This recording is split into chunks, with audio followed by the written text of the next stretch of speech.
In a quiet village at the edge of a bustling town lived a humble tailor named Samuel. He wasn't rich, but his hands were skilled and his heart was kind. Every morning, he opened the shutters of his little shop, letting the golden sunlight fall on the piles of fabric and spools of thread. He mended the clothes of everyone, from farmers to merchants, and though he charged little, he never turned anyone away. To him, every stitch was more than work. It was a promise to make something broken whole again. One winter morning, a young man rushed into Samuel's shop. His coat was torn down the middle, and his eyes were full of worry. "Sir, I need this fixed by evening," he said. "It's my father's coat, and he's returning from war today. I want to wear it when I meet him." Samuel smiled gently. "I'll make it perfect for you, my boy. Come back before sunset." The young man thanked him and left. Samuel examined the coat carefully. The fabric was old and thin, but it carried something special, a story stitched deep within its threads.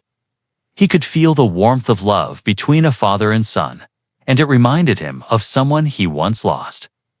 So he worked slowly, carefully, pouring his heart into every needle pull. By noon, a loud noise came from outside. Samuel looked out the window and saw a grand carriage stopping near his shop. A wealthy merchant stepped out, dressed in fine clothes. He entered the shop and said, "Tailor, I need you to make me a new coat by tomorrow. I'll pay you 10 gold coins more than you earn in a month." Samuel hesitated. "Sir, I already promised someone," the merchant interrupted. "Forget that. This is your chance. Do you want to stay poor forever?" Samuel looked at the torn coat lying on his table, then at the gold in the merchant's hand. For a moment, his heart wavered. He thought, "One small delay won't hurt anyone. I can fix the boy's coat later." So he nodded. "All right, I'll do it." The merchant smirked, dropped the coins on the table, and left. Samuel began working on the rich man's new coat. The fabric was soft, the thread was silk, every piece was worth more than the poor boy's entire home. But as the day went on, the light outside began to fade, and the boy's torn coat still lay untouched. When Samuel finally looked at it again, a strange sadness filled his heart. He picked it up, whispering to himself, "Just a few more stitches, and I can still finish it." But it was too late. As he began sewing, the shop bell rang. The boy had returned. "Sir," the boy said softly, "is my coat ready?" Samuel froze. His hands trembled.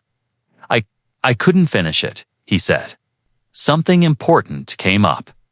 The boy's eyes dimmed. He forced a small smile. "It's okay," he said quietly. "I just wanted to wear it."